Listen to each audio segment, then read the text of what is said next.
अस्सलाम वालेकुम। आज मैं आपको किंडल डायरेक्ट पब्लिकेशन की गाइड्स बताऊंगी। किंडल डायरेक्ट पब्लिकेशंस के लिए जो हमें मैटर करता है तरीका, ये इस तरह से ये पूरा क्राइटेरिया दिया है जिसके मुताबिक हमें एक अपनी बुक तैयार करनी होती है। Front matter, body matter, back matter, इन तीनों के मुताबिक हमें अपनी किताब तैयार करनी होती है। इसके बग़ैर किताब एक्सेप्टेबल नहीं होती। अगर किताब उनकी गाइडलाइन के मुताबिक नहीं है तो या तो रिजेक्ट हो जाती है या वो फिर कुछ अरसे बाद ब्लॉक कर दी जाती है। कोई भी किताब लिखने के लिए एक ख़ास तरीका होता है। ये नहीं होता है कि पहले ही सफ़े से बस लिखना शुरू कर दिया, नहीं। उसका हाफ़ टाइटल होता है, टाइटल, कॉपीराइट, ये सब मैं आपको इंडिपेंडेंटली आगे समझाऊंगी। कॉपीराइट पेज बहुत इम्पॉर्टेंट होता है और इसमें टेबल ऑफ कंटेंट बहुत इम्पॉर्टेंट होता है। इसके बाद अपनी किताब किस तरह तैयार करनी है, बॉडी मैटर क्या चीज़ है, बैक मैटर क्या चीज़ है, ये फिर अब आगे आपको इंडिपेंडेंटली इंडिविजुअल अलग-अलग करके समझाती हूँ। सबसे पहले आ जाता है half title page. Half title page से मुराद है कि जो किताब का उन्वान है ना, वो आपने सेंटर में करके सिर्फ उन्वान लिख देना है। राइट फेसिंग पेज होना चाहिए, पेज नंबर इस पे नहीं होना चाहिए और इस पे सिर्फ बुक टाइटल होना चाहिए। ये सबसे पहला पेज होगा किताब का। इसको हाफ़ टाइटल क्यों कह रहे हैं? ये नहीं, इसमें पूरी इन्फॉर्मेशन नहीं है, सिर्फ जस्ट बुक का नाम है। इसको आप खूबसूरत सा करके क्रिएट भी कर सकते हैं। वर्ड्स के अंदर जो फॉर्मेटिंग का हमारा है तरीका, उसके अंदर ये दिया हुआ होता है, उसके मुताबिक हम इसको सेट कर सकते हैं। खूबसूरत सी डिज़ाइनिंग कर लें इस पेज के ऊपर और फ्रंट कवर जिसको हम कहते हैं वो बनाना होता है।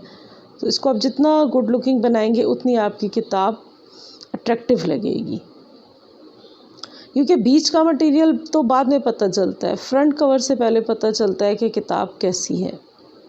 अब आए चलते हैं, अगला पेज किस चीज़ का होता है। अगला पेज होता है टाइटल पेज। इसमें बुक टाइटल आ जाता है, सब टाइटल आ जाता है और ऑथर का नेम आ जाता है। जिस तरह मैंने ये दिखा रही हूँ तस्वीर में, इसी तरह नाम और किताब का नाम और टाइटल और सब टाइटल और ऑथर नेम लिखना होता है।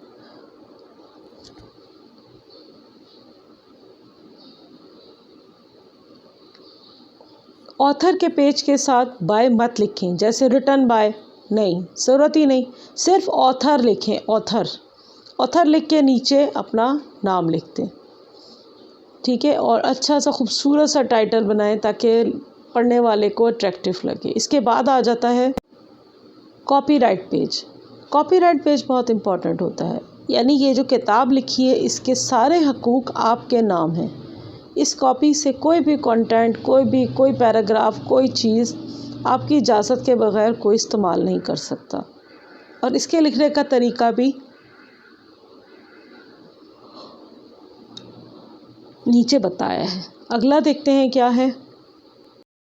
अगला आ जाता है डेडिकेशन पेज। ये तो समझ में ही आ रहा होगा कि ये किताब आप किसके नाम करना चाहते हैं, किसको डेडिकेट करना चाहते हैं, यानी इसका जो लिखा है मवाद आप किसकी नज़र पेश कर रहे हैं, ये आपने किसके लिए लिखी है।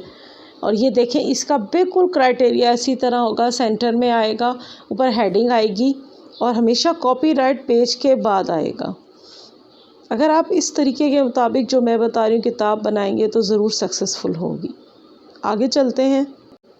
आगे आता है table of content. Table of content बहुत ज़रूरी होता है, जिसको हम उर्दू में फ़हरिस्त भी कहते हैं। इसमें headings number 1, heading number 2, heading number 3 and so on आ जाता है। इसमें चैप्टर नेम्स होते हैं। आपको ये इंतहाई इम्पॉर्टेंट तरीका है और ये हम खुद से नहीं लगा सकते, ये ऑटोमेटिकली आता है जब हम बुक फॉर्मेट करते हैं। वो किस तरह करते हैं, वो जब मैं आपको बुक फॉर्मेटिंग स्टार्ट करवाऊँगी तब मैं आपको बताऊँगी। ये मेरा आज पहला लेक्चर है बॉडी बुक फॉर्मेटिंग के हिसाब से। तो टेबल ऑफ कंटेंट के बाद आ जाते हैं, अब आपने चैप्टर कैसे तैयार करना है। चैप्टर कैसे तैयार करना है यानी बॉडी मैटर हम उसको कहते हैं। चैप्टर की हेडिंग कहाँ आनी है, हेडिंग्स आएगी, उसका फिर टेक्स्ट आ जाता है कि किस तरह आपने लिखनी है, फिर पेज नंबर लगाना।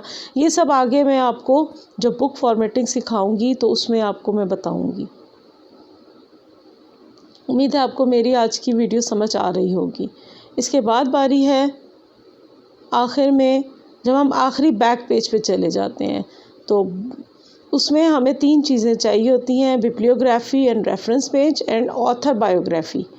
ऑथर बायोग्राफी का मतलब है कि ऑथर अपने बारे में डिटेल देता है, और बिब्लियोग्राफी और रेफरेंस पेज का मतलब है कि अगर आपने बुक तैयार की है तो वो कहाँ से उसका मटेरियल आपने उठाया है वो देना बहुत ज़रूरी होता है। यानी अगर आपने कोई मटेरियल लिया है तो वो कहाँ से लिया है, यानी आपको रेफरेंस डालना ज़रूरी है। रेफरेंस के बगैर किताब एक्सेप्ट नहीं की जाती। तो ये आप इन चीज़ों का बहुत ध्यान रखेंगे जो मैंने आपको बताई हैं, ताकि आपकी एक कामयाब और अच्छी किताब तैयार हो सके। आपको बुक का कवर बनाने का तरीका मैं पहले ही बता चुकी हूँ, मेरे चैनल पे मौजूद है। बुक अपलोडिंग भी मैं पहले बता चुकी हूँ कि ई बुक कैसे अपलोड करते हैं, वो भी मेरे चैनल पे मौजूद है।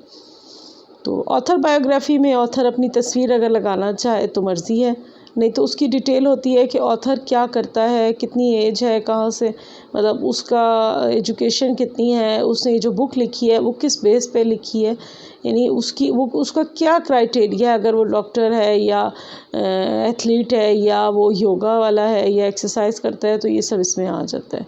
तो ऑथर बायोग्राफी भी एक बहुत ज़रूरी हिस्सा है किताब का। तो बायोग्राफी और रेफरेंस के बारे में मैं आपको पहले ही बता चुकी हूँ।